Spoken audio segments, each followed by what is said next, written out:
Là, je te fais un résumé de ce qu'on a vu dans cette Torah-là. C'est la Torah 34, d'accord? Torah 34 qui est la valeur numérique de Goël, ou bien plutôt de... Voilà. Et la valeur numérique aussi d'un accouchement. Parce qu'en français ou en anglais, on dit une délivrance, c'est un accouchement.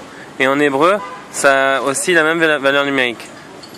L'aide, c'est le shoresh de la ledette, et c'est aussi le nyan de Gaal, de délivrer. Et vous serez pour moi une nation de prêtres et une nation sainte. Et ici il te dit Mamlechet, c'est un autre terme pour dire nation, mais c'est un petit peu une dynastie de Kohanim et une nation sainte. Et voilà les paroles que tu diras aux enfants d'Israël. Donc là c'est Hachem qui parle à Moshe, qui leur commande de dire ça. Ici il te dit Uketiv Kherpa Shavra Libi, c'est marqué dans Tehillim Samertet, ok, qui parle de Maïm Rabim Bao Ad Nafesh. Il te parle là-bas que quand les Harafot, les humiliations et les bisionotes, les humiliations et les insultes, les injures, elles viennent sur l'homme pour casser son cœur, alors lui, c'est quoi le tikkun à ça? C'est quoi la manière qu'il a de pouvoir résister et trouver la bonne chose dans ça?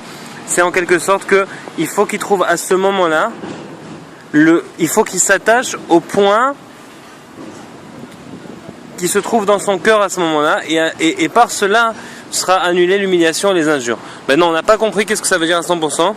David, ici, il nous a donné une explication originale qui a dit que, en fait, il fallait s'attacher avec les points positifs qui sont dans ton cœur à ce moment-là, et c'est ça qui va te permettre de ne pas succomber sous le poids de l'insulte. Alors maintenant, on va voir ce que Rabbi Nachman dit dans le point bête. Ou la bonne volonté. Ou les kisufin tovim.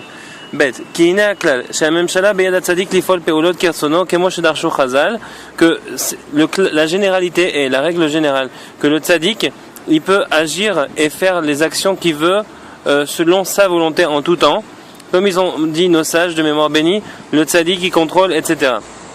Dans la Gemara Moed Katan page 16 Amoud Bet mi moshel bi atzadik mi moshel bi tzadik, c'est qui domine entre guillemets Hachem, c'est le tzaddik. Mi Moshel Bi, c'est Hachem qui parle, tzaddik.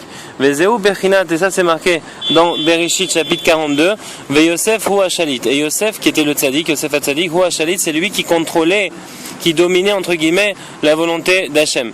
Veu ha-shoresh klal yud neshamot Israël, et lui en quelque sorte c'est l'essence de la généralité des âmes d'Israël qui sont vehem ha'anafim shelo hamekebelim memenu, et les âmes d'Israël sont les branches du tzaddik qui reçoivent la vitalité de lui.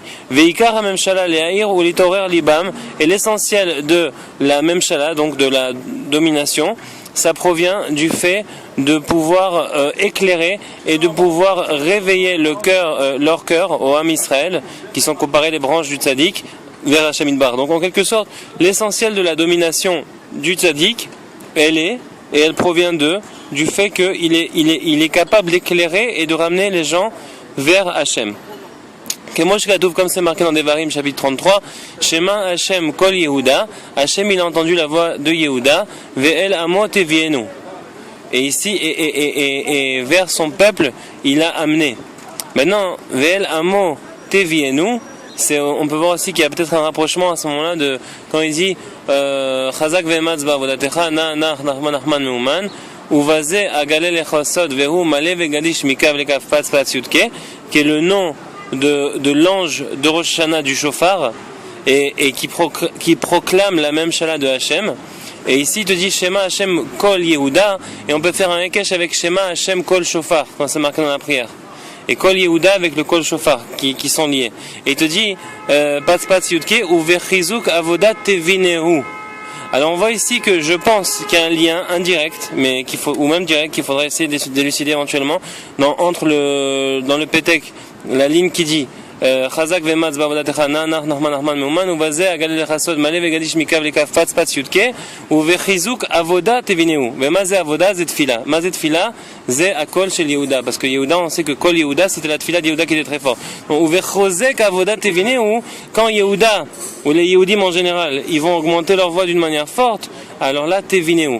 Alors là ici c'est marqué dans Tehillim 33, Shema Hashem Kol Yehuda, Hashem a entendu la voix de Yehuda, Ve'el Amo Tevienu, et vers son peuple il l'a amené. Et dans Tevienu et Tevinehu, Il y a juste une différence de comment c'est marqué. Donc d'illuminer la lumière du tzaddik dans les branches. Israël, dans le cœur d'Israël, et vers le peuple tu l'amèneras. Et quand aussi on voit que le inyan de Patz Yudke, c'est le inyan de l'ange Rosh Hashanah, et chez Rosh Hashanah il faut être chez le tzaddik, on voit que Kal Vachomer ici il y a un lien quand il te dit, c'est-à-dire d'illuminer la lumière du tzaddik dans les branches qui sont les Bnei Israël. Et ça se passe quand? À Rosh Hashanah.